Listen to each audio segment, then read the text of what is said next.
Hello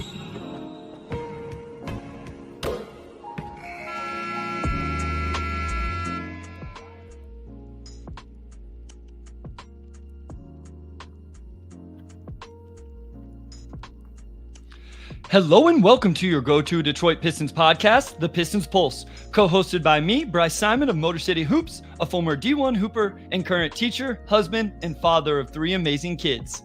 And I'm Omari Sankofa II, Pistons beat writer for the Detroit Free Press. And of course, we're always blessed to be joined by our producer, Wes Davenport. And today on Sunday morning, we are coming to you from 3 different time zones. Wes and I, we're a little bit mid-morning. Omari, if you're still looking a little sleepy, it is 7 a.m. out in I think you're in LA, right? I'm in LA, yeah. Yeah, so he's out in LA. He got the sun shining in his face. Me and Wes are a little bit jealous. It's not quite sunny where we're at in Michigan and Kansas. Amari's up early, but Omari, you got the sun in your face at least compared to what Wes and I have right now. The sun on my face helps. You know, I feel like the last 3 to 4 days, I've just been like a blur. So anything that keeps me up at this point, whether it's caffeine or the sun directly in my face, like I was going to sit on this side of the hotel. Then I was like, you know what? I'm going to move over here and have the sun directly glaring on me to perk me up a little bit. So we're good. We're good. Nice weather out here in LA, and I have no complaints.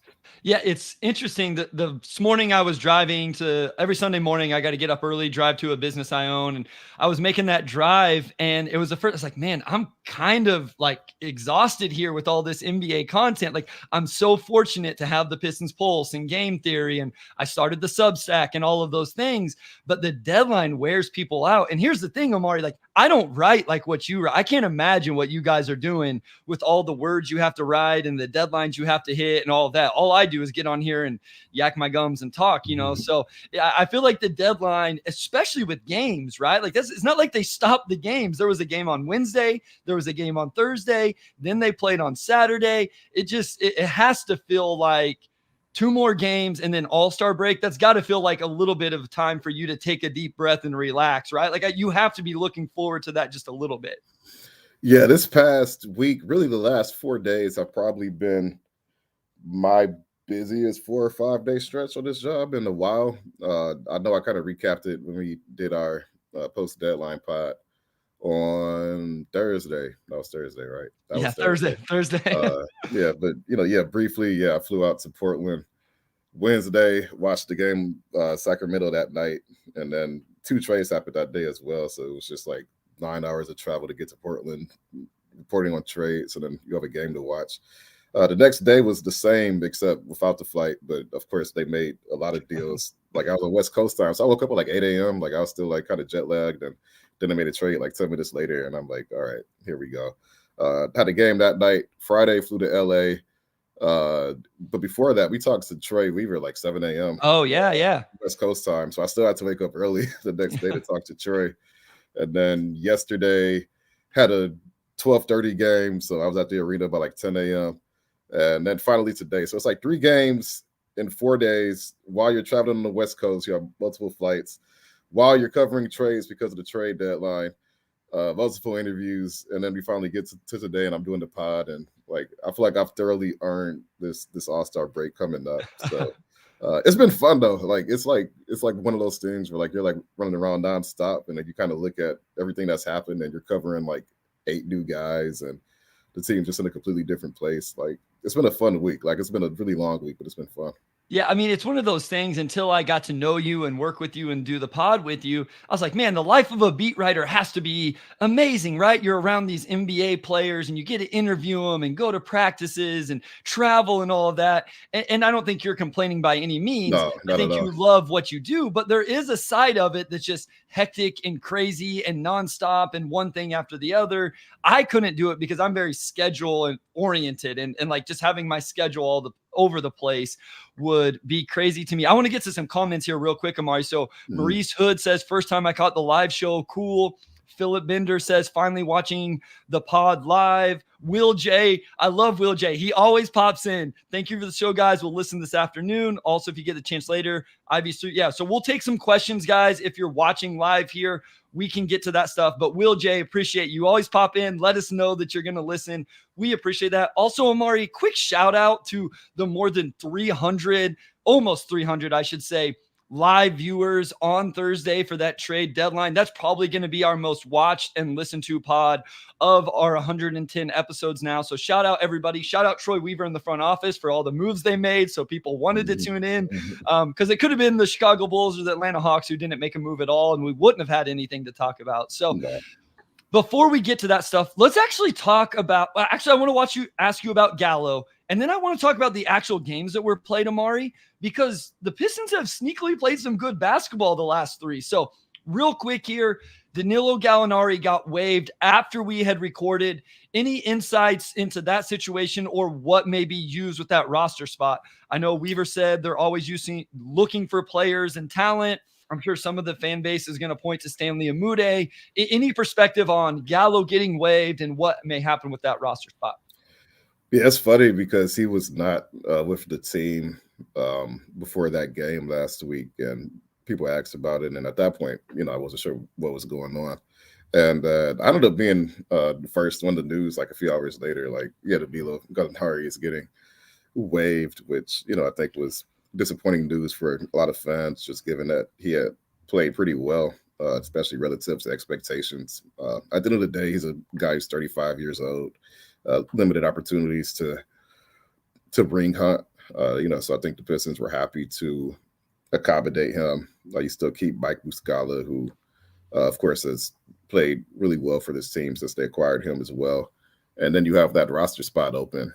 So which direction they go with that, I think, remains to be seen. People have talked about Stanley Umude, and I'd be curious to see if anything happens there. But you also have a pretty healthy buyout market right now, including some recent first-round picks who just haven't worked out. You have a guy like James Bouknight who never really found any traction at all in Charlotte, for whatever reason. And I know that he was a guy that the front office liked back in that draft. Like, do they go after him and give him a shot? I don't know at this point, but there's a lot of different ways that they could go with that. They added some veterans at the deadline. They balanced the roster out. I'm curious if there is not enough room for them to take a flyer on just one young guy, right? Bouknight, he's a 6'5" wing, didn't shoot the ball well in college, but, great athlete, really good at getting downhill. Kind of fits with the organization, kind of needs still at that wing position. So I'll be curious if anything happens there, but as of now, I have nothing to report as far as which direction they're going to go. Yeah, I mean, the only thing that was interesting to me was this team had 19 guys on the roster. You waive 4 to get to 15, and then it's a few hours later, or at least whenever it came out, and then they waived Gallo, opening a roster spot.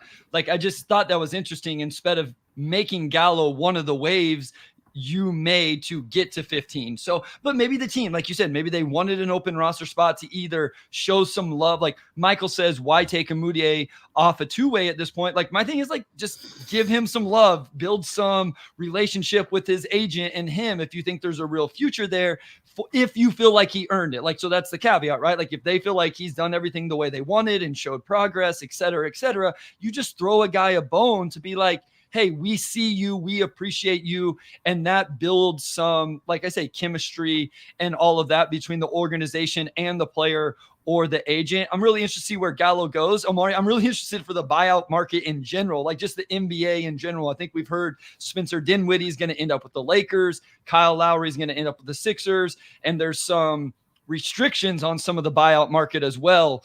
Abram teams are not allowed to sign guys that are making over the taxpayer mid-level. So it'll be interesting to see how it plays out with the NBA in general. Let's talk about the games, Omari, because again, we had this crazy Wednesday. We had this crazy Thursday. We have all these new players to talk about. We saw a few of them in action on Saturday and quite honestly playing well.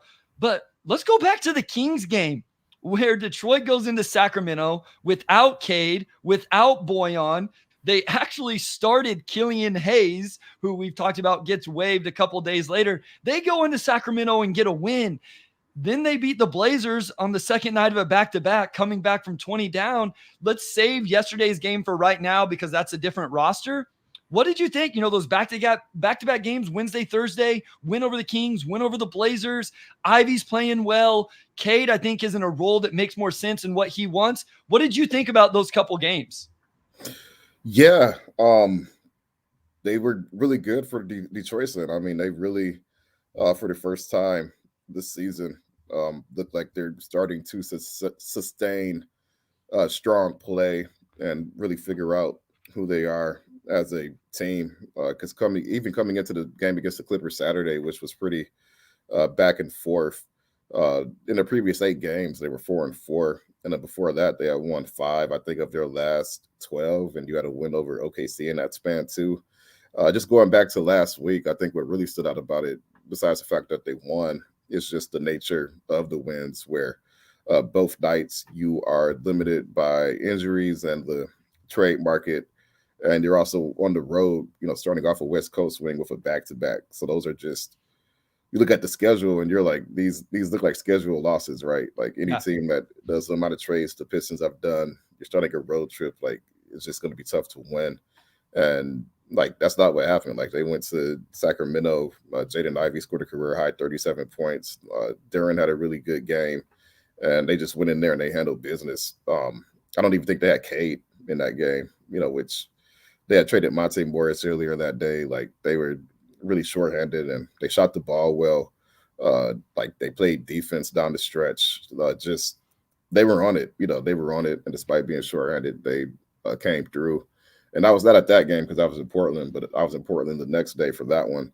And they were down 23 in the third quarter, and I kind of sarcastically tweeted like it's Friday night, like you guys don't You have were to, telling people to go or to Thursday. bed. I was like, y'all don't have to say it. Like I've done that a few times this season. Like I remember they were getting blown out in Orlando. It was like Friday night. I'm like, y'all could just go to bed. Like y'all don't have to watch this one. So I did the same thing, and then they clawed their way to force overtime. Like they completely dominated like probably the last 10, 11 minutes of the game.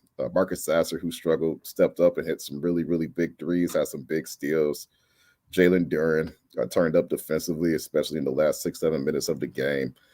Portland had some injuries on their end, and it was just like the perfect storm for Detroit to come back and grab that one.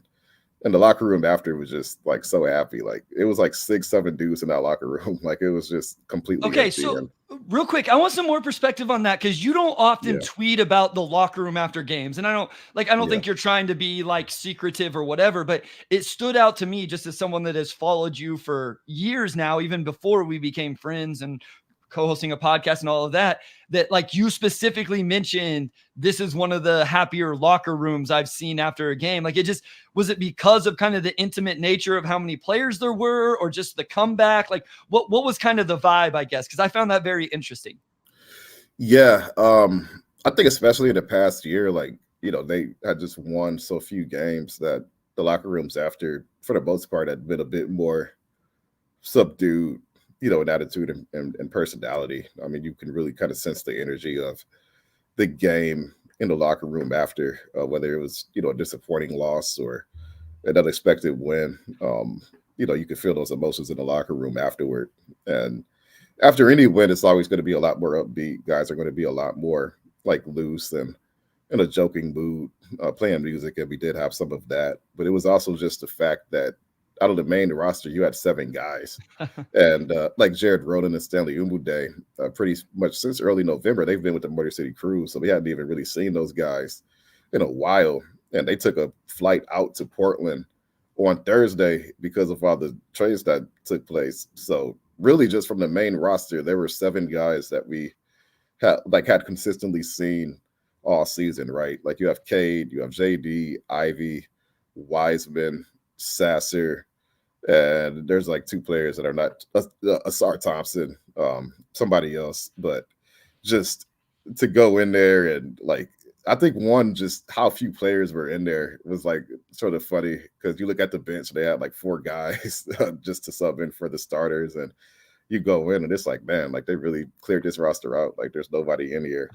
And then just how loose guys were. Like Cade was like, everybody was complimenting each other. Like Cade was like hyping up Sasser for the shots he hit, and like everybody was just like, it was very much like a us against the world type of attitude in there, where all the guys were just really happy that everybody stepped up and came through. Like it was just a really fun environment, and I think that just along with how few guys were in there really sort of hammered home just how different the past few days have been, right? Like you trade all the veterans, like we've seen Bogey, Burks, like all these guys all season, and now they're gone. And it was just the young guys, and they pulled off that win, and it was just a really festive atmosphere. So that's probably one of the more memorable locker rooms since I've covered this team over the last 4 years. It's really interesting as people kind of talk about this win. Like, yes, the Blazers were depleted, and as you mentioned, the Pistons were also, but like this was the games they weren't winning during the losing streak, Omar. Whenever they lost all those games, it was like there's these games on the schedule that are potential wins and that they could go win, and they weren't able to do it, and all of those things. And it was like finally they found a way. I have some notes from the comeback that I thought were really interesting. They're down 23 late in the third, and then the response started. They kept pressuring the rim. They got to the free throw line, even though they didn't always go 2 for 2. They got some stops. I thought a really nice move. And again, like I know people still really dislike Monty Williams. I'm starting to see some things that I like. Maybe it hasn't happened as fast as everybody wanted, whether this is his decision or not, but they go zone late in the third. They stay in it to start the fourth. And I think we've seen slowly, you mentioned some of the defense. We've seen the defense start to do some nice things. Duren was giving really nice rim protection in the mid-fourth. Asar was solid defense on Jeremy Grant. And then down 5 with 2 minutes to go in the fourth, it wasn't looking great, Omari. They double-teamed Jeremy Grant between Asar and Sasser, led to a turnover, Sasser three-pointer.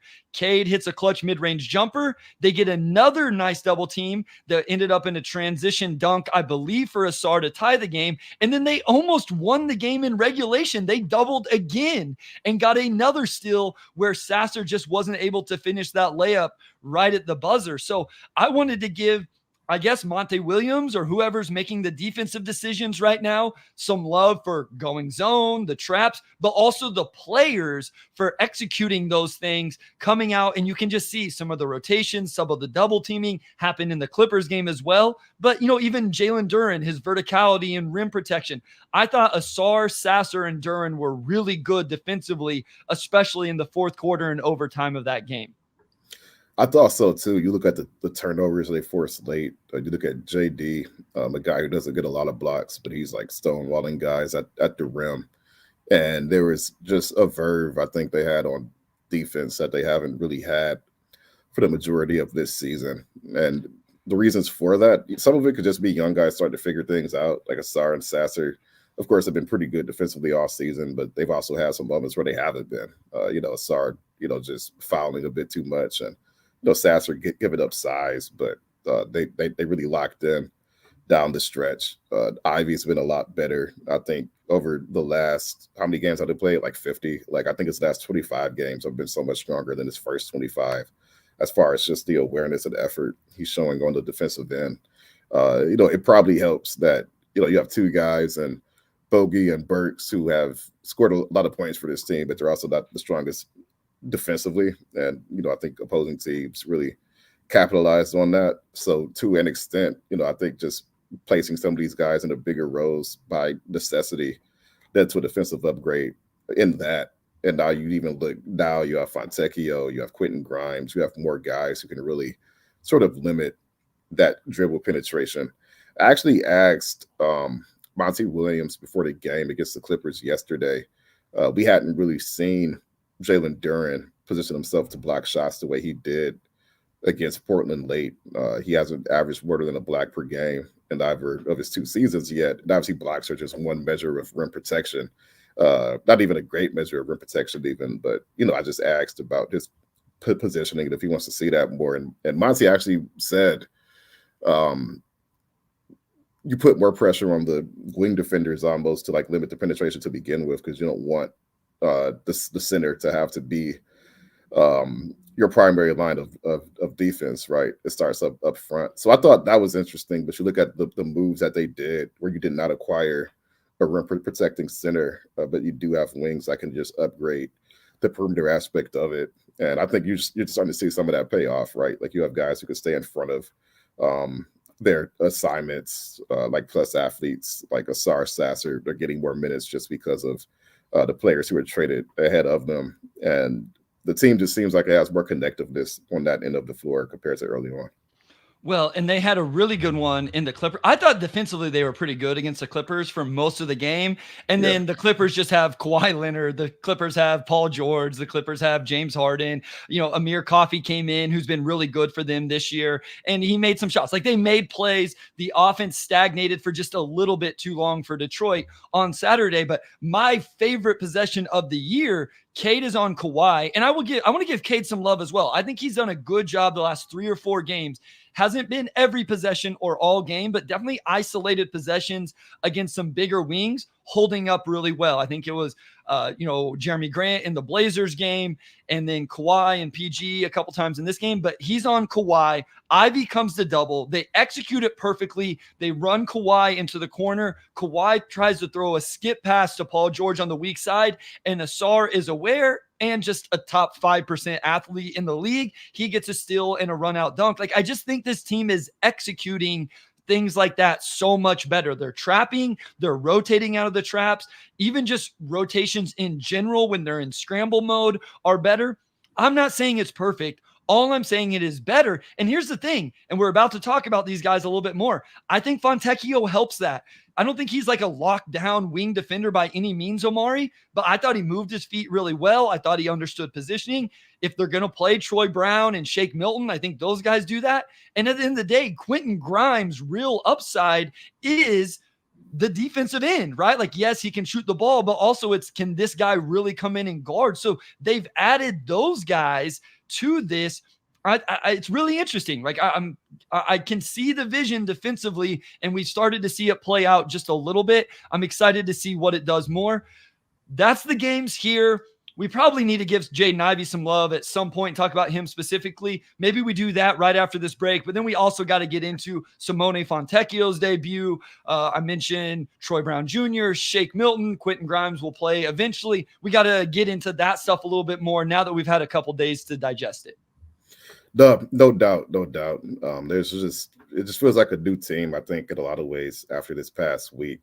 So we'll wrap up segment 1, and then when we get into segment 2, we will talk about some of the new guys and also just how Jaden Ivey's played recently.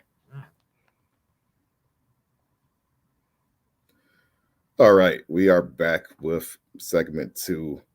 Let's talk about J.I. real quick, just because he really has, I think, improved his game in a lot of ways. And we've talked, even earlier in the season, we talked about just how much better he seemed as far as being in control of his speed, of his handle, finishing at the rim. And we're still seeing those things. But I think really in the past 2 weeks, especially, it seems like that's hit an even different level.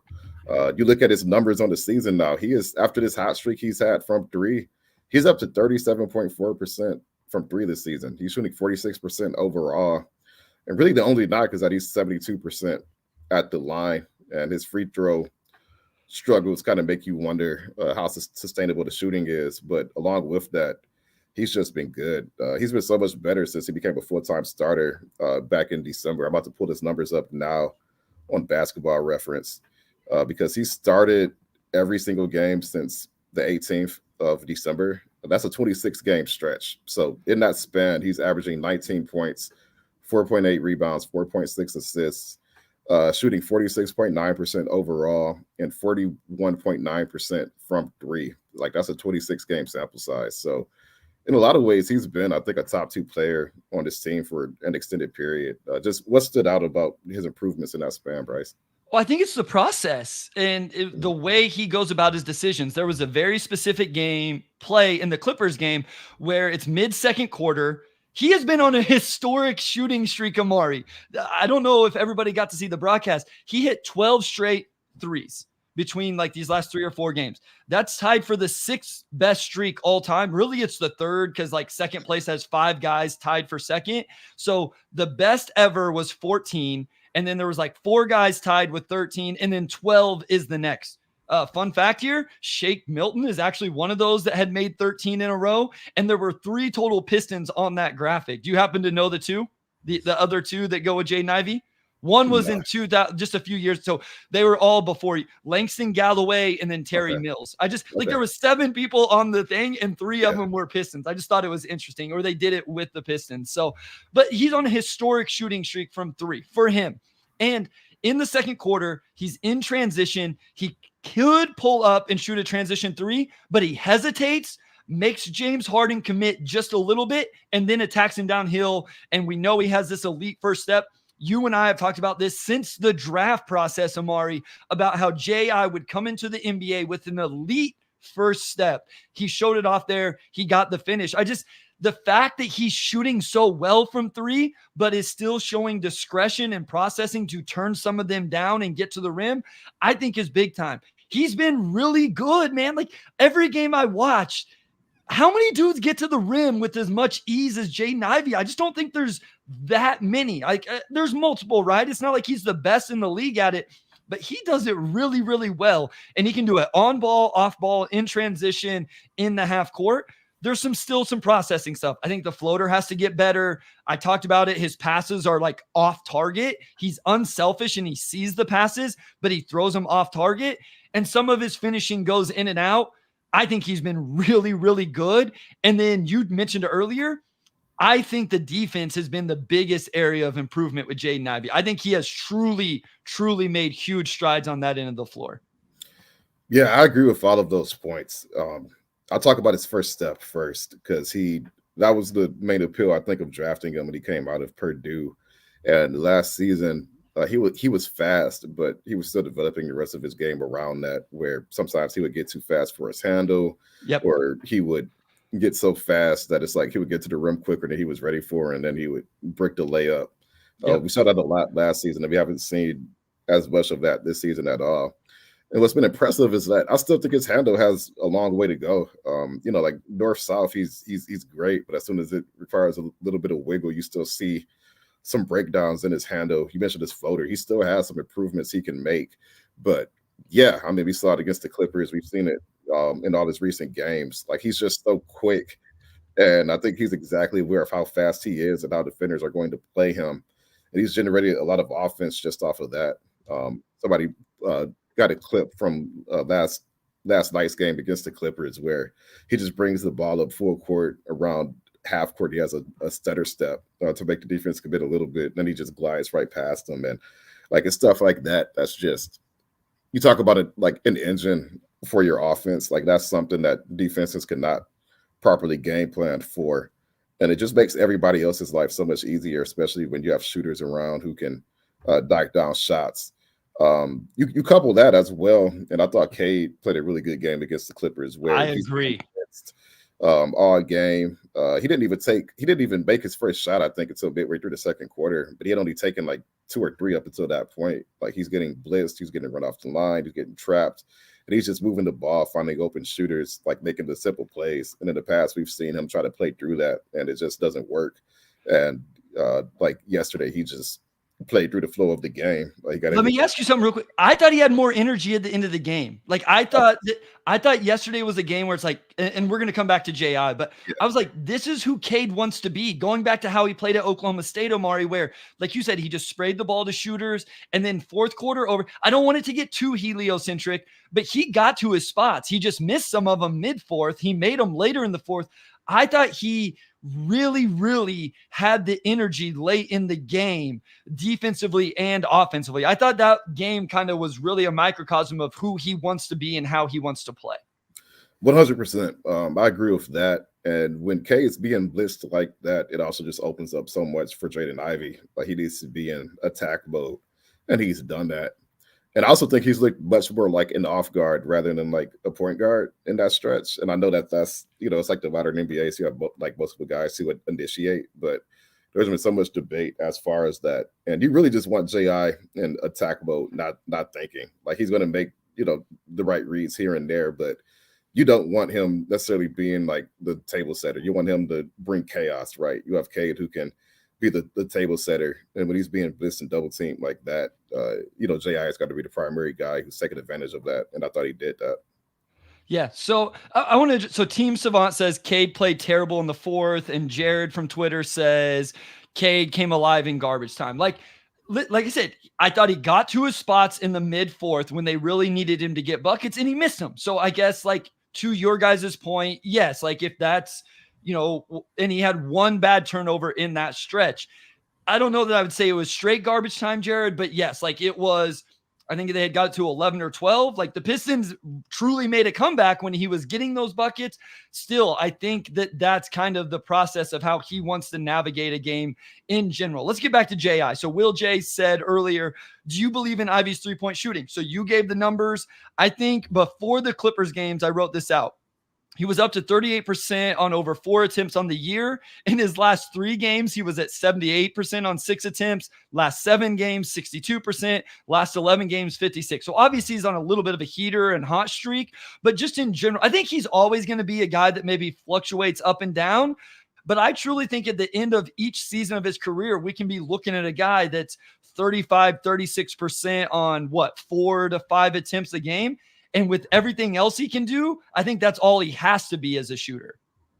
I agree. I feel like 36% is probably closer to his range. And if it's 37, then, I think you take that with joy. But even 36, like he's just so quick that he doesn't really need a lot of space to even get to the rim.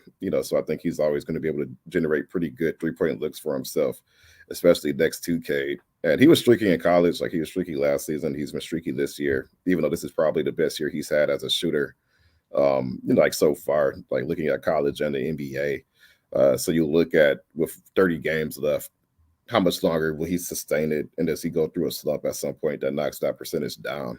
So that's something I'll be looking for as we get into the last third of the season here. But I think the biggest factor with that too is just as good as he's played since he became a starter, he's only shooting, I think, 68%. He's shooting 68% at the free throw line in that same stretch, which is not good. Of course, like that's closer to like probably what the average shooter center shoots from the line and not your starting two. So he's got to improve as a shooter in general, whether it's from 3 or at the line. And his struggles at the line have been, I think, pretty tough to explain or rationalize. But I think you look at that and that still shows that I don't want to say his streak from 3 is smoke and mirrors because he's knocking these shots down on high value. I'm not taking that away, but he still has to make some strides as far as the consistency as well, because it doesn't make sense to shoot that good from 3 but also shoot that poorly at the line, right? Like usually you see a correlation there. Yeah, so Ben says, and then we will, because we need to talk about Simone and some of these other things. But Ben says, Ivy's made a leap, even improving his defense. Is it time to flip the narrative? So we have a pro Monty comment here, narrative that Monty Williams screwed up at the beginning of the season, and he actually knew how to motivate J.I. I'll give my quick take on this. I don't think we know the answer to that, right? Like, was this going to happen anyway? Was it just a case of getting more minutes? Was it a case of, hey, he gets the playing time? Or was there a true like learning experience here for Jaden Ivey of maybe he wasn't doing what he was supposed to in practices, in training, whatever. I know like it's still probably inexcusable that it was Killian Hayes that was playing those minutes over him. Maybe they looked at it as a chance to give Hayes some run to figure out for a final time. And again, I understand if people say you didn't need to see any more data. I get it. I'm not defending it. I'm just saying, like, I'm always trying to think like what could have been a thought process. I don't think we'll ever know exactly unless J.I. comes out and says it. One thing I have come away from this think about how J.I. handled that Omari. Like Jaden Ivey came out an exceptional rookie year where he was the number 5 pick.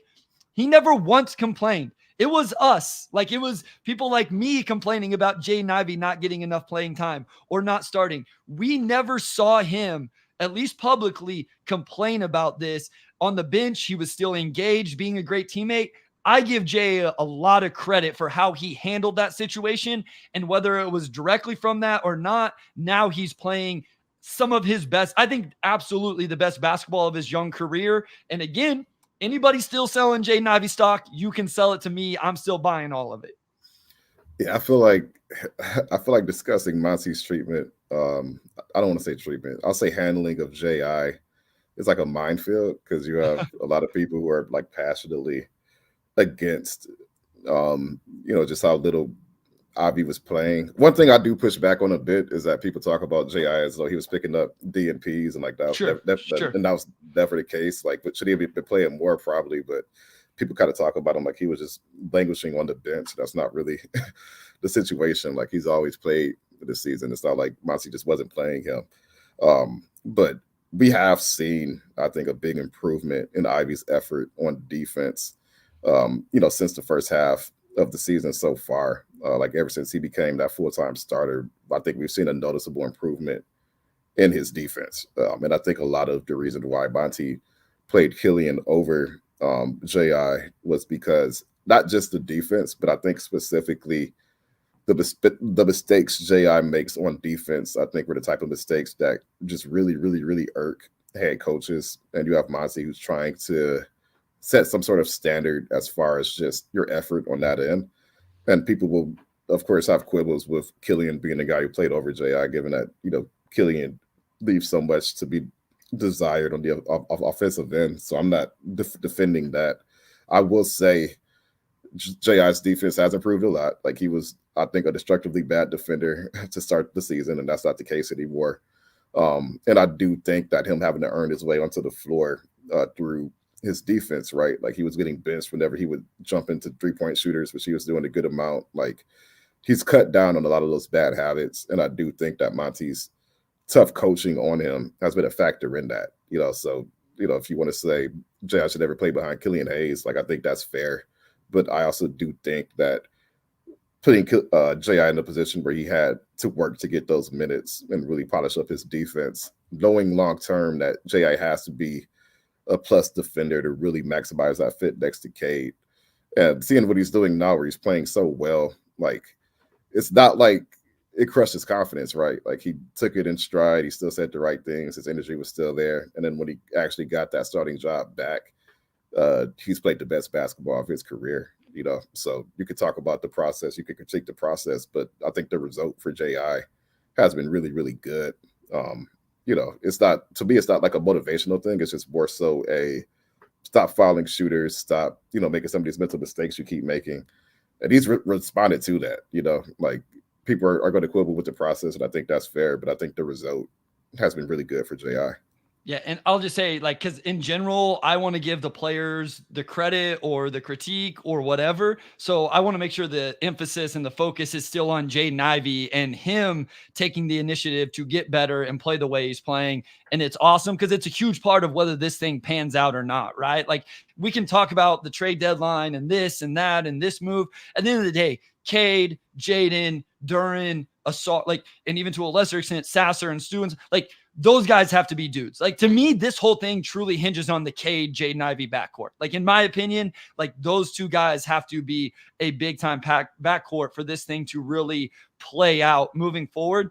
And I've told Wes this again. I'm not saying it's right. I'm not at all defending Monte Williams for trying to see what Killian Hayes was, but I can tell you guys, coaches have egos. I've been there. As a coach, you walk in and you're like, I can be the guy that can untap what this player has, what this player is missing. And whether we want to believe it or not, like, people had Killian Hayes number 1 on their draft board. He went number 7. Like, all of these things actually happened. So people saw talent in Killian Hayes. It's not surprising to me that NBA head coach, who, shocker, have egos, just like me, a high school coach, has an ego about being the guy that can come in and untap and, find that potential and that talent in that player. Obviously, it didn't work out. We don't have to talk about it anymore. Hopefully, Killian Hayes finds his footing in his NBA career somewhere else. Let's talk about Simone Fontecchio. Let's talk about him, because this was a trade that was interesting to me how much it was critiqued. Where are you at with this trade, right? We gave our instant analysis. If anybody's looking for that instant analysis, Omari, they can go, back to Thursday. I just got the Tech 19 reference. Holy cow. I was wondering what was going on there, and I just figured it out. Thank you, Wes, for putting that up while I was talking, so I was able to connect the dots. QT says Fontecchio got game. Where are you at with that trade and his play on Saturday? Yeah, I mean, I think of all the deals the Pistons did, like giving up that second-round pick for, a guy who come into play immediately, was probably the most pure win of a trade. Like, I think some people probably quibble with just that being a high second-round pick. I think the Pistons have drafted enough players over the last few years, so that wasn't, to me, a significant asset in the grand scheme of the rebuild to part with, especially when you're getting a guy in Fontecchio who just fits this roster like a glove, like perfectly. And for his first game with the team, I actually wrote about this yesterday and ran today, I think. But like those guys on Saturday, they had no practice, they had no shoot around. They joined the team Friday night after taking their physicals in Detroit. They had a layover in Denver, so you just have like this long trip to get to Detroit to join the team the night before the game, and then the game is at 12:30 p.m. So you don't have a morning shoot around. Like you have like a very brief walkthrough. They watch 30 minutes of film. And then Fontecchio scores 20 points and 9 rebounds. And he was literally just out there hooping. He didn't know what was going on. Like, you got the coaching staff and Cade, like, walking him through terminology and plays, like, as the game was going on.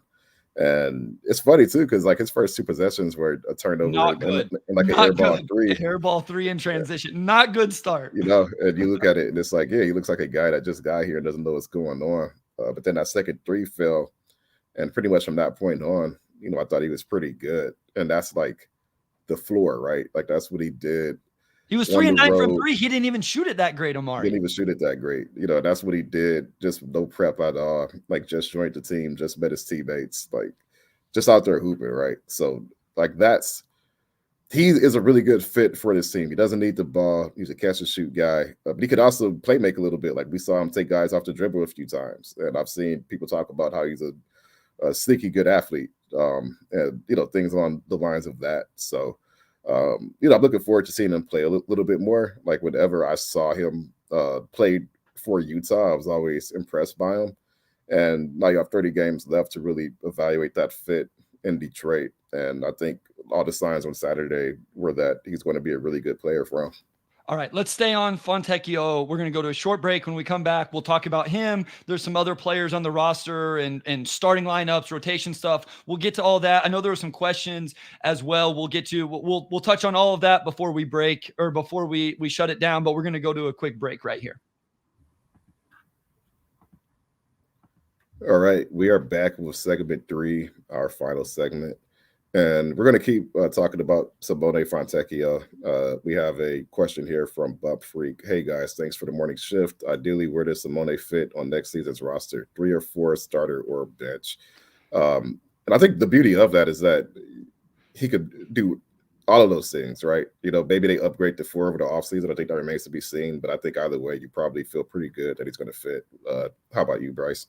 Yeah, no, I think the answer is kind of in the question in terms of he can do any of those things and you would feel good about it. Like if Simone Fontecchio is coming off the bench because you upgraded the 3 and 4 positions so well, or let's say Asar figures out his jump shot and now he's able to fit better in the starting lineup because of that.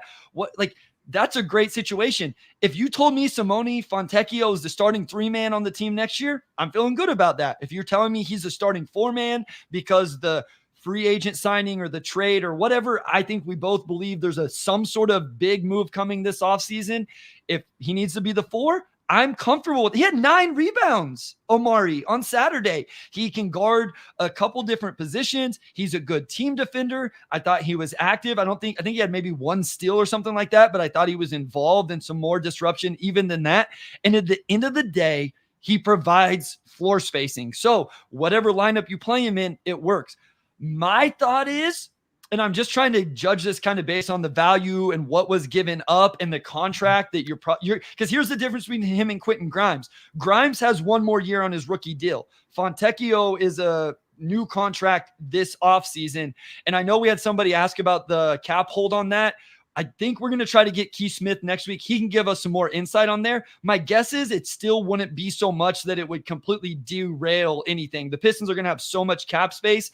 I think that cap hold is going to be so low, it won't matter. But I kind of have him penciled in as a starting 3 or 4 for next year. Like that's where I think. If you had to ask me today, Omari, I think Fontecchio is one of those starters at the quote unquote wing forward position.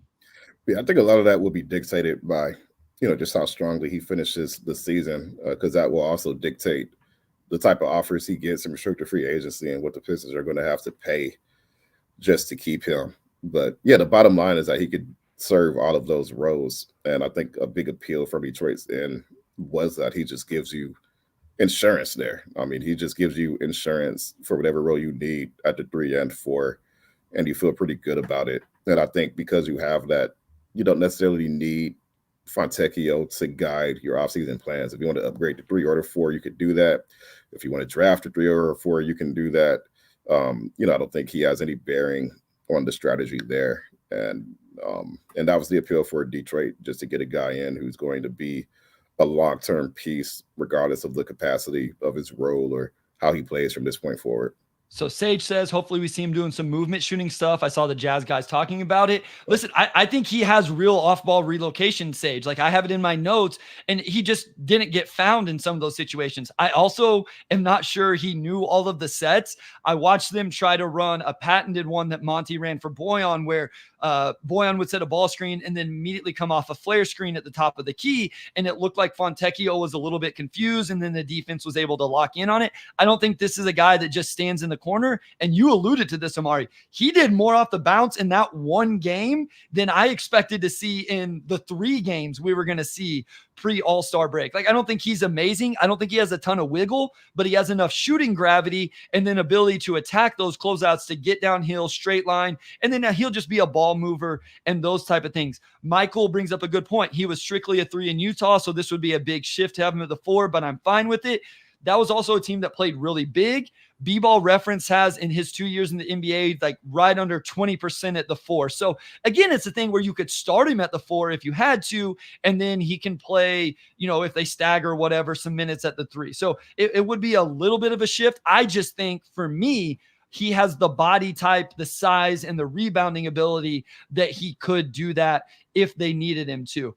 I want to touch on this. I want to shift gears just a little bit because Matt Way, always appreciate him, his support. He actually hit me up and he was very complimentary of our post trade deadline episode. Omari, you talked about the locker room after that win over the Blazers. I actually had somebody ask me this when I guested on a pod as well. Like, just how kind of, does this team still seem like it's in a good place, tight knit, getting along, especially when you consider how rough this season has been at times? Yeah. I think that's interesting in the sense that this group has never really seemed to turn on each other through everything that's going on. I think that this is a tight-knit group.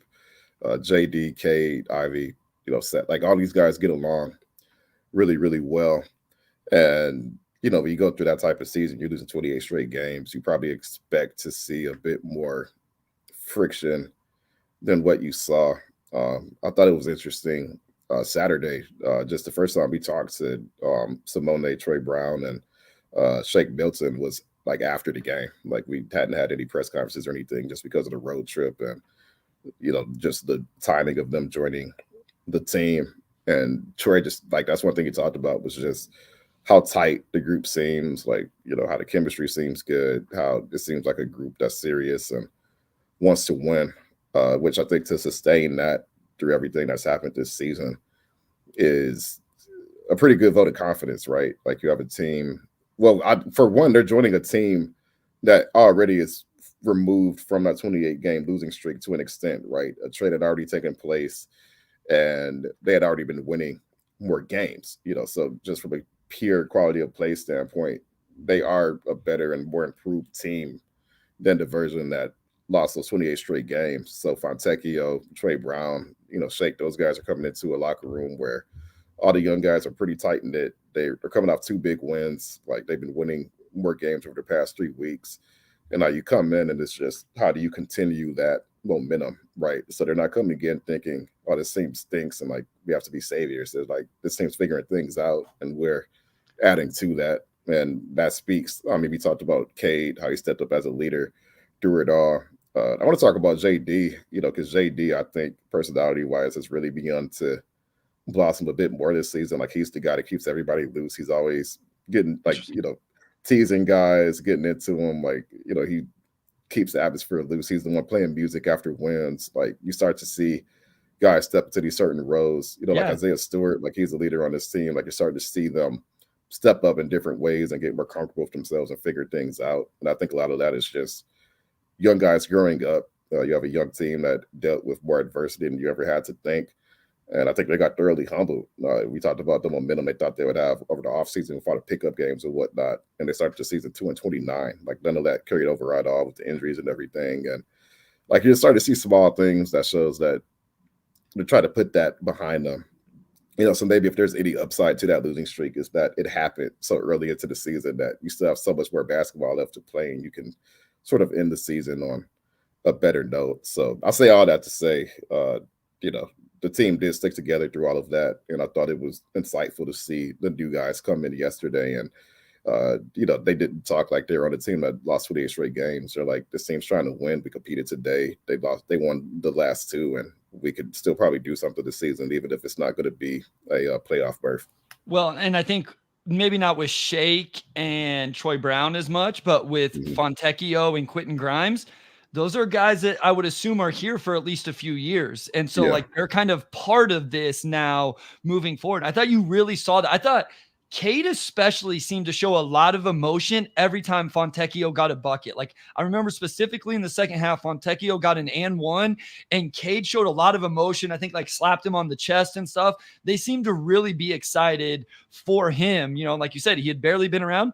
Here's the other thing, and like I hate to put this in the universe, and then this team is borderline not the worst team in the NBA anymore. Like they are very close, even with the 28-game losing streak, Omari, to not having the worst record in the NBA. This is not something to be excited about. This is not something to whatever promote, but it's just crazy. All of a sudden I looked at the standings and I told Wes, I'm like they're 3 games back of being like 27th in the NBA. Again, that's not what we wanted. It's still a dreadful season. Everything that happened actually happened, all of that. But it's just kind of crazy that, this has been the bottom team in the NBA all year, and they go win a few games, have a nice run after the All-Star break whenever maybe everybody's back and healthy and playing, and they make some ground on these. And then the conversation will shift to, they just screwed their draft positioning and all of that. So we'll talk more about that later on. Dwayne Pierce says, I personally like the moves we made. We got younger, added defense, and kept the shooting. I think that's very important there, where they added defense but kept the floor spacing. And then he says, I think this is really interesting. I want your thoughts on this, Omari. The moves will allow our young players to play. I don't think it's as much about letting them play, but I think it really forces Cade, Ivy, Duren into roles where they got to really be high. Like they got to be the dudes. They got to go get the buckets, because Fontecchio's not going to take all of Boyan's scoring. Grimes isn't going to take all of Alec Burke's scoring. And so we're going to really see what those guys can do offensively while having the floor spacing around them and some defense to insulate them. No doubt. Yeah, just looking at the standings, the Pistons are only 1 game behind the Wizards and 2 games behind San Antonio. And what was funny is that even throughout the 28-game losing streak, like the Pistons were not that much worse than those other teams. Look at net rating and everything else. Even when the Pistons had lost like 22 straight games, I think San Antonio had lost 18 straight, and the Pistons still had a better net rating than them. So, things even out over the course of a season. But, you have the Pistons now who have won, 4 of their last 10. Same as the Brooklyn Nets, same as the Miami Heat, same as the Milwaukee Bucks even. And they're just starting to figure some things out. To the young players stepping up, I think that was an incentive for the trade, right? You look at Kate, look at Ivy, and these guys are clearly ready to step into bigger scoring roles. And now they don't have to defer to anybody. It's their team. They don't have to, get Bogey his touches, Burks his touches. You don't have 2 veterans sort of taking up a huge share of the offense to get theirs. You just have 2 young guards who, are going to create havoc and move the ball. And they've looked pretty good, I think, playing together these last 3 days. A lot of the season from here is just Cade and Ivy drive next to each other. They're a bit of a narrative over the past few weeks, not unearned. Just looking at the team's record, that they're playing better without Cade, but now they got a win with Cade and Ivy together. And then yesterday, both of those guys played pretty well together as well. So it's still a lot to figure out this season. I also give Marcus Sasser a shout out because he really stepped up, and sure. I think he played 37 minutes against Portland, but they don't win that game without Sasser and all the plays he made down the stretch. And I know some fans were mad after yesterday's game because Sass, I think, only played 12 minutes, which I think some of that was just the team being healthier and Monty wanted to get a look at Shake Milton, who's more of a guard than a wing. But long story short, uh, the Pistons are going to get a lot more information, I think, on their core Agreed. over the next 30 games. Now that there's really no other factors sort of blocking them from doing that. They're healthy, the ball is in their hands, and at this point, it's just their team. So I think the next 30 games really set the tone for the offseason and where they continue to add to help them maximize their games. Yeah, I agree 100%. Like at the end of the day, we talked about this from the beginning. You want to know what those two guys are. Whether it's, I mean, at the end, you need the answer, Omari. They need to know because that's going to dictate. And that's the thing. Like if Cade and Ivy aren't the guys, this thing was screwed anyway. But you might as well find out as early as possible and get as much information as possible. And this is way closer to a roster that gives you some of those answers. Let's get through some of these quick hitter style, Omari. Do you think Ausar will fall out of favor again once Grimes is activated? I don't think those really overlap. I'm still in the Ausar Stu kind of second unit front court where you can, or Muscat, whoever, but play him with a big that can stretch the floor and let him kind of do the pick and roll, dunker spot, those kind of things offensively. He's making impactful plays defensively, offensive rebounds, all of that stuff. We have a question about his jumper in just a second, but I don't think this. I don't think anything that happened changes the minutes Ausar is going to get. Do you? I don't think so. Like, if anything, I think the only guy that they acquired who cuts into his minutes a bit are Fontecchio, but then you also traded Boyan. So, if anything, I think that kind of cancels out. And Ausar to me is more of a 3-4, and I think Grimes is almost really just a pure 2. Maybe he could defend some threes as well, but to me, he's a pure off guard. So I don't see those two as competing for minutes. I think Ausar, a lot of what he does on offense is really more of a traditional 4-5 role rather than what you may see from like the traditional wing. Like he's getting putbacks, he's rebounding, he's working the dunker spot, he's working the baseline, cutting, and he still takes threes here and there, but that's not really his game at this point. So not only do they not overlap positionally, I don't think they overlap on the floor at all either. I think they're doing completely different things, except on defense, where they're both probably manning the perimeter. But offensively, you have Grimes up top spacing, and you have Ausar down low. So I think they actually fit together pretty well. What's that? Grimes being able to stretch the floor, hopefully, right? Like he has a shooting touch, makes it easy. Like the more guys that can space the floor, the more you can play a guy like Ausar Thompson. And so I actually don't think that's not a concern for me. Derek Brown asks, what's more concerning, Ausar shooting or Duren's defense? And he says, in the future, I will say, like, I think Ausar's shooting is far worse than Jalen Duren's defense right now. And we've seen far less flashes and potential of it being good. Like we've at least seen JD have flashes of being good defensively, some progression. Even in the Clippers game yesterday, I saw some more hand activity defending ball screens than what I had seen earlier in the year. So I guess I'm going to go with Ausar's shooting, even if I think philosophically, I wonder if I believe shooting is easier to improve than defense for a big. I don't know. I'd really have to hash that out. But as people have said in the comments, how bad some of Ausar's misses have been is what really concerns me. I'm hoping, because I think this is actually the best outcome, I'm hoping this has just gotten his head, Omari. Like I hope he's just like in his head, super frustrated. And once he has like an off season to gain some confidence back and all of that, we'll see him come back way more improved. We knew it wasn't going to be good this year, Omari. It's actually been worse than what I thought even. Yeah, I think I would agree with that. Where he's been around 14% the entire season. I would say I think Duren's defense is probably more pivotal from a franchise standpoint to win games. I agree with that. Yep. Yeah, but just from an individual improvement standpoint, I like Duren's eyes to become an average defender more than I like become an average shooter because he's got a long, long way to go with that shot.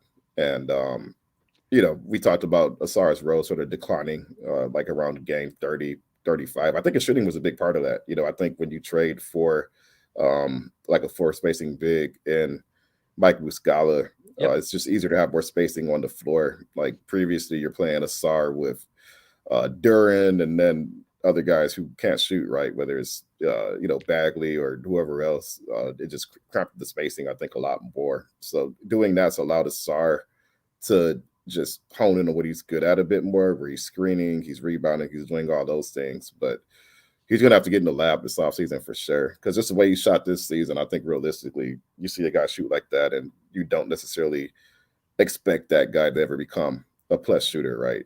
There's like a certain baseline you want to see that he hasn't hit yet. So he's got a long, long way to go in that area. And I want to be clear, there's a path to him being a functional, good offensive player without the shot. Now, Yeah. it's way harder, but you have to be able to time your cuts from the corner. You have to learn like the Draymond DHO stuff when people aren't guarding you.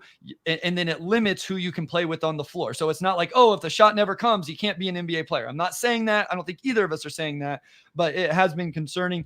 Andrew S. says, love the pod. Do you think the new assistant coach they brought in plays a role in the improved defense lately with the better execution? I don't have any insight to that. I don't know if you do, Omari. I do feel like there's at least more possessions throughout the game where I'm like, that was pretty good. Like that was good rotations. Oh, everybody's involved on the ball screen defense there, and they executed it well. Again, I thought the Clippers game overall, the defense was pretty good. They just have Kawhi Leonard and Paul George, who are really, really good and better than anybody the Pistons have. I don't know if you have insight into if this was specifically the coaching staff addition or not, but I do know I like how it looks, and Andrew, appreciate the shout out. Yeah, so Brian Adams has been with the team pretty much since the first week of January. But I think the extent that he's helped the defense is really, really hard to quantify. I know just from an overall just organizational and just depth of knowledge standpoint, he has helped his coaching staff a good amount. I asked Monty about that a week or two ago, and he was very complimentary of what he's added to that coaching staff, Brian Adams. But the extent that I credit him to the defense improving, I think that's hard to quantify. I think a lot of it is just, players playing better on that end. Like whether that's solely because of him or not, it's tough to say. I tend to not credit individual people for those improvements. I think it takes a lot of moving parts for anything to happen. Kind of like the losing streak, like people say, well, it's this person's fault or that person's fault. Like it's everybody's fault. Like you don't lose that many games without like one person can be responsible for that level of failure, right? So I do think Brian Adams has helped his coaching staff out a lot just to have somebody else in there when you were one short coaching staff wise all season. And I think the franchise actually wishes they had brought somebody in sooner just to kind of take that load off of some of the other coaches. So there could be some impact as far as that, but I wouldn't just say Brian Adams is the reason why the defense has improved. I think there's a lot of reasons for that. So DC from Twitter, any insights on the Stu? Like do we have a reevaluation day or anything like that? Yeah, like his reevaluation window was right around the time that they played their last game of the season in Phoenix. So my guess is that they're just going to keep him out till after All-Star break instead of just bringing him back for that one game. But we'll see. But his reevaluation window is coming up like in a couple of days. Rashad, which of Troy Brown or Shake Milton do you think has the best chance of being with the team long-term, at least beyond this season? So just real quick, both of these guys, I think it's $4 million contracts. They're under contract for next year, but both of them are non-guaranteed. So essentially expiring deals. I think I would have to pick Troy Brown just because I think this team has more guards and enough guards, to be quite honest. Even if Quentin Grimes plays some at the 3, he can obviously play the 2. You have Sasser, Cade, and Ivy. We've talked about that. I like Malachi Flynn. I realize the rest of the fan base isn't going to get super excited. I think he is an NBA guard that you can have in a rotation. The size stuff with him and Sasser is another conversation. Anyway, I think Troy Brown being a little bit more of a true wing, I think this team learned you can never have too many wings, especially ones that can play a little bit of defense and make some shots and space the floor. I would say Troy Brown, unless that makes him more valuable on the market. But I think my answer would still be Troy Brown. I would say Troy Brown too.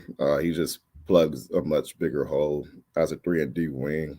Shake, I think, can play, make, and defend. He's like a big guard, but his shooting has been really up and down in his career, and he's not shot the ball well at all this season. So I think that just limits his fit long term more so than it does with Troy Brown, where it's pretty easy to see how he makes his team better. All right, last thing here. Questions about the starting lineup. So Salih Sakira says Ivy, Cade, Grimes, Simone, Duren. This is the one I kind of like. Dwayne Pierce says Cade, Ivy, Asar, Stu, and Duren. I think he was saying, is that what we're going to see? I don't think he's promoting that or wanting that. And then Just Elevated says thoughts on the starting lineup of Ivy, Cade, Ivy, Grimes, Fontecchio, and Duren. So the same thing we got earlier. Where do you think? I am fully on board on this Isaiah Stewart off the bench, third big thing. Like we've talked about it ad nauseum. We don't need to get into it anymore. I think him and Asar make a lot of sense. Make Muscala kind of the quote unquote fifth big, third center, however you want to look at it. I like that. I don't love the size with Grimes and Fontecchio, but I don't mind that either. That would essentially make your second unit Omari, Sasser, Milton, Troy Brown, Asar, and Duren, unless I'm missing somebody. But again, if we could stagger minutes, you can figure that thing out and make that work. So what do you think? Let's just starting lineup. What do you think that ends up, assuming health for the entire roster? Yeah, it's tough for me to predict if Grimes will start or not, just having, just not seen him play with the Pistons yet. And I'm aware of what he brings. I think it's tough for me to list him as a starter, especially with him being 6'4". Like you have J.I., you have K. Like, I wonder if you just kind of go to have more size, because there's going to be some teams that just sort of really punish you for being that small. I can see Fontecchio starting at the 3. When Stu comes back, I'm curious to see if they stick with him at the 4 and 5. I can see Stu starting, and then maybe Duren's the first sub out, and then you shift Stu up to the 5. Then you bring Asar in, and then maybe you bring Grimes in there, and that could work. There's a lot Monty's gonna have to figure out. Like, I think it's really hard for me to predict lineups at this point, just having not seen everybody that they traded for play yet. But I would say I think Fontecchio, if Saturday is any indicator, then you probably feel pretty good as him as you're starting 3 or 4. Cade, Ivy, Duren obviously are going to start. Asar's been really good off of the bench. Like, he started against Portland just because of the injury and trade situation, but he's been pretty good in that role. So that's very much a TBD for me. I wish I had more to offer there, but I got to see some of these guys make their debuts before I can speculate on that. And I want to say, I think long-term Grimes coming off like a Sasser Grimes backcourt really is exciting to me. I think my hung up right now is like, I don't love Asar at the 4 with Duren because Duren can't stretch the floor. I don't love Stu starting at the 4 as much, even though, like you said, you could have a quick sub there. Like, do you just start Muscala and play him 10 minutes like they did on Saturday just because you don't really have that 4-man that you want, but he does space the floor? Like, I don't think anybody would be happy about that. It will be interesting. There are still flaws on the roster, Omari. I think we know that. I think they plugged a couple, right? With Fontecchio, with Grimes. They have a top 5 pick this coming off season. They have $60 million in cap space. Can they make those moves? Can they hit home runs on those to kind of really round out what the starting lineup should be, what the second unit should be? Whenever we come back next week, we will have some of these answers, at least in terms of what the organization is thinking and feeling. Last 2 things here. Doug McMiniman, always got to give him a shout out, man, because he's always here. He was talking about the 300 live viewers on Thursday. Wait until this team starts making playoff runs. Doug, trust me, we have this conversation all the time that we can't wait to see how much interaction and engagement we get when this team is actually good. So we talk about it. And then he says, obviously, it is Super Bowl Sunday. He said, good luck today, Bryce. Him, as a Bengals fan, the 49ers are always the enemy, LOL. I will be watching the Super Bowl by myself, recorded, where I can fast forward through all the worthless commercials that I don't care about, halftime that I don't care about, and I will be watching by myself. Omari, where will you be watching the Super Bowl? I'm probably going to meet up with a friend in LA today to watch it. I'm saying this through gritted teeth. Good luck to your Chiefs. I'm not salty at all. Gritted. What did my Chiefs do to the Lions? We didn't beat you. We didn't do anything. Why is this? I know. I'm just being like, it's not. I have no this beef was with a the Chiefs. Lions, I'm just being salty. If this was a Lions Ravens Super Bowl, I would be 100% support of the Detroit Lions winning that game. I want everybody to know that. The only matchup where I wouldn't have been supportive of that, everybody knows. Okay, that's fair. That's fair. Here's the thing, Chiefs with a smile. I've come to understand this, Omari. Like, everybody hates the Chiefs, and I get it. Like, I understand it. Like, the whole Kelsey, Taylor Swift thing annoys people. Patrick Mahomes has won enough now and is on so many commercials. Everybody hates him. I get it. Like, I understand why nobody wants them to win. Like, I truly do. And that's why I essentially fan about the Chiefs by myself, off social media, no Super Bowl party for me, anything like that. So yeah, I actually like Mahomes. Like I saw somebody compare them to like the Patriots with Brady, but like I'm not there at all. Like I think his style of play is always really fun. Like I like Kelsey. Like I like some of the guys on that team. So no, I'm all for it. I'm all for it. Like I definitely would rather see the Chiefs win than the Niners, just because it's weird. Okay, so on one hand, like I like the Chiefs more than the Niners. On the other hand, my philosophy has always been you want the team that eliminates you from the playoffs to win to it win, all, sure, because yeah, it's better to win to the loser. I mean, it's better to lose to the lose to winner. the winner than to lose to the team that ends up losing. But I'm taking your Chiefs tonight, Bryce. Um, yeah, and I think it'll be a good game too. I think it'll be a good game too. And I'm going to forgive your Usher slander as well. No, like I like Usher. Like I Okay. just, it's a priority thing. There's Okay. one priority once this game hits, and it's the game. I could care less. Like my favorite artist ever, like whoever could be, I don't care. Like if I want to Okay. watch it, I'll go back and watch it after the fact. I ain't watching it on first watch. I am fast forwarding through that thing, which means so the game starts at like 5:30 my time. I will record and I will wait 2 hours to start the game. I'll go find something else to do. I'll watch some Ted Lasso or something for 2 hours so I can fast forward through all of that stuff that I don't care about. Wes says, I hope one day everybody hates the Lions for all of these same reasons that they hate the Chiefs, which of course Wes is alluding to the amount of winning the Chiefs have done over the last 5 years. So, all right, well, that's enough Super Bowl talk.